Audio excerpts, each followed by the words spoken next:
Hello, my name is Bianco. In this video I will talk about budget, storage, containers. Some of you, of course, like me, will be on a budget for the daily life, so there is a lot of items that we can reuse for storage. It just matters that we match the storage container with the item that we want to storage. So I'm gonna give a bit example and explain how I'm gonna do that. First, what is absolute nice is glass containers like this one. The brand, of course, doesn't matter at all, the size not either. If you eat those items, keep the glass container, wash it out and put it in storage. One day you have the items that you're gonna refill it. Whatever it will be, it's food grade, it's glass, much better it can't be. The only problem is the glass. If you drop it, it can break, of course. It's not as sturdy as a plastic, but still glass has a lot of useful purposes, so that is one thing I would for sure keep.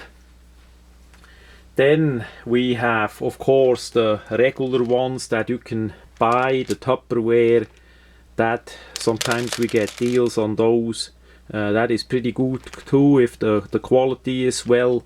That is in USA really available in most stores as a set for $6, $7, $8, it depends. So that gets you started as well. What I gonna focus more is on reuse. Let's say with this example here, that is from a fast food chain. They sell the mashed potatoes and coleslaw in that. Absolute great container. You can reuse that for a lot of different things. I used this one here for rubber bands. Many small items gonna fit in really well in here if you have screws or nails. Some batteries, yeah, really many small items. Has a good snap on it. The item, as you gonna put it back, it seals. It's food grade, so it's pretty nice. You can write on it what it is in case you don't see it firsthand like on this one. So I always keep those, wash them quick out with soap, water, and keep that. Then we have items like this one. That's a box. It's not perfect refilled yet with the batteries. They're gonna be a bit padding, and maybe I'm gonna add a flashlight in that set as well. That was basically first like this. They had that on a sale after Thanksgiving. Really cheap. The drills are not that much. It's, as we would call it in Switzerland, that's a two-way drill. First time you drill a hole, and then the second time you use it as a nail. But still, for softer materials like wood and softer metals, that those drills come in handy. So you can simply take that out. It's just wedged in, and then you have the box that is way better quality. Just as a sample, with the lid, you can put in some cardboard. You can put in some leftover forms on here that it won't wiggle around, or even a flashlight would fit in. And yeah, it's not watertight and all that, but it's quite a good hinge, good set. You see firsthand what it is in it. You can also write on it with a marker, or put a sticker on it that it is clear. So such things can be reused. Other people quite likely gonna throw away the box after the drills are 2 times used. Then we have another item, the bottles. This one was a chocolate milk. Again, brand doesn't matter, size doesn't matter. That was just stripped of the plastic that was printed on and washed out, and now it got filled with salty soap flakes on December 2014. it's really needed to write on it what it is, and when we put it in, other people that may end with it, they don't know what that is, and so that they get an idea firsthand what it is. The Zoti soap in flake form is mainly for washing clothing.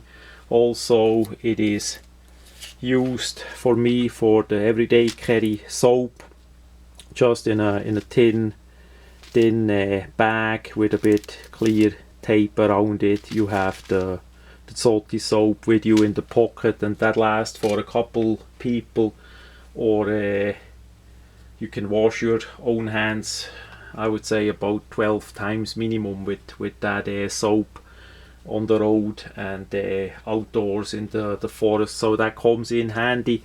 Problem with the Zoti soap in flake form was that they come in a cardboard box only, and that box was not even completely full with the flakes, so if that get wet, that cardboard, it's gonna fall apart, the flakes gonna fall out. So it's way better to use some kind of a bottle to fill it in.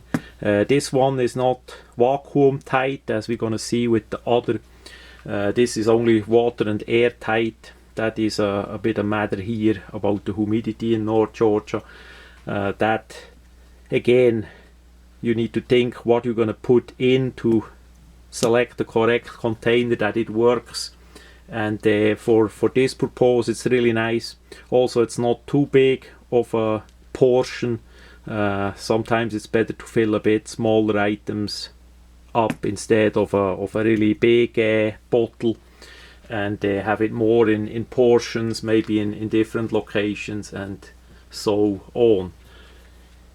Then about the bigger bottle. Again, brand doesn't matter, size doesn't matter at all. It's just an item, quite likely everybody has that at home, and that gives a good example.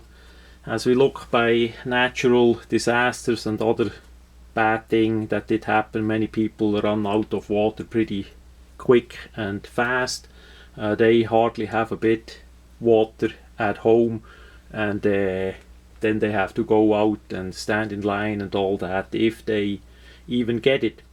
So most of you gonna drink whatever that comes in your favorite flavor in a bottle like this. That can be pretty easy washed out, cleaned, and then refilled with simple plain water.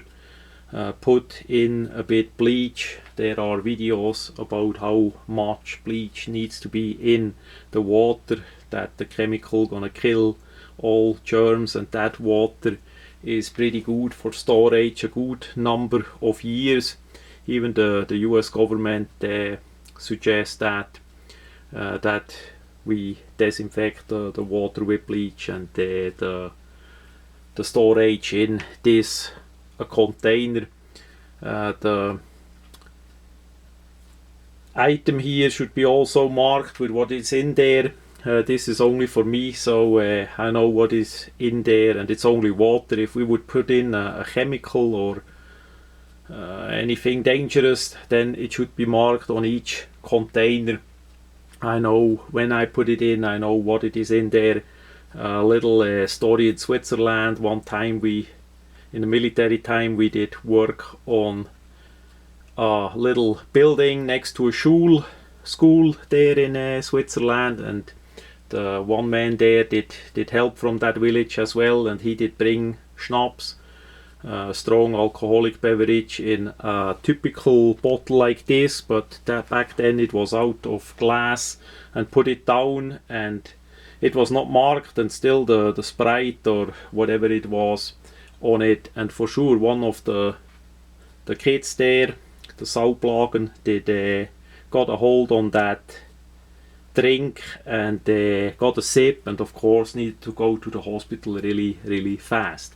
It was a home burned alcohol, so this could have been all prevented if he marked the bottle like that, and of course also never leave such dangerous items with kids anyhow, that is sooner or later causing a trouble.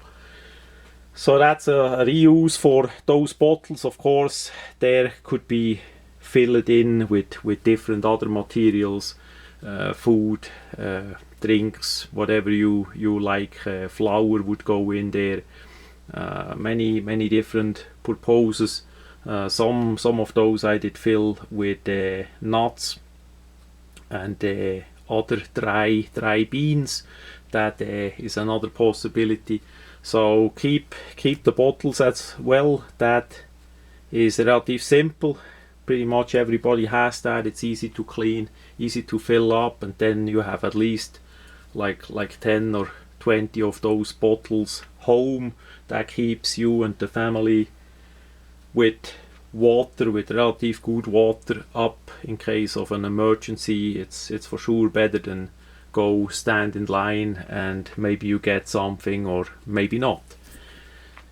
So that about that. And then we have the latest point, Food Saver.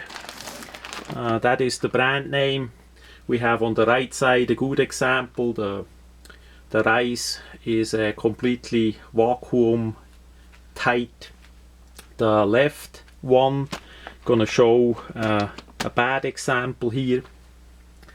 Problem is the vacuum seal was really good, but during transport it got somewhere a little hole and then the air did come in. So that points us to a bit of problem. Even as we have the food in a vacuum seal, the plastic is still pretty fragile. This one is actually Food Saver brand plastic, and of course there are many other brands out there as well, and I'm not yet an expert on vacuum sealing the food bags and all that. I still need to research a bit more.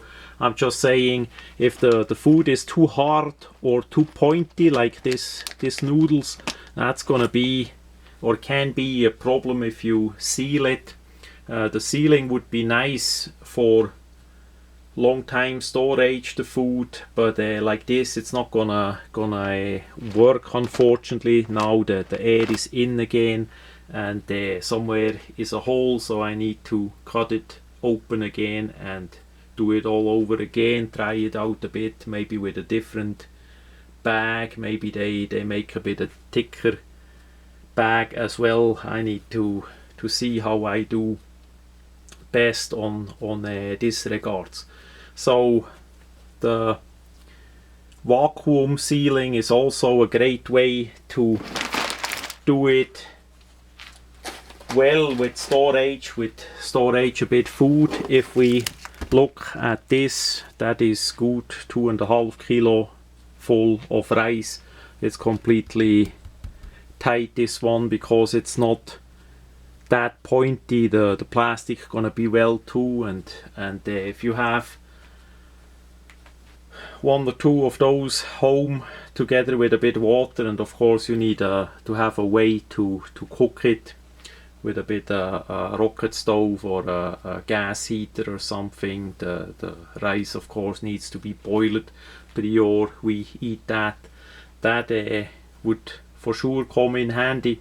It's not that we eat the rice just plain. I'm no Chinese, I'm not gonna do that. It's mainly as an extension food, designed if we have a bit cans, which is another great storage that the food come in. If we have cans of a stew or something like that, the can may be only gonna feed 1 or 2 person with 1 can, but if we add on quite a good amount of rice, that gives then food for 4, 5, 6 people, and together with the flavor of the stew, the fluid that is in there, that rice gonna have a pretty good taste by itself without cooking any gravy or a chicken broth or something like that additionally. So that saves us time and hassle as well. So be creative. Even with little money, there is absolute no excuse to not have a bit preparation at your own home, that you have a bit of water, food and equipment ready. Especially in USA, there are so many deals around for little money, but it's simply like with everything, you need to do it, you need to move. Nobody gonna do it for you, and if bad thing happens, quite likely not many gonna help you anyway.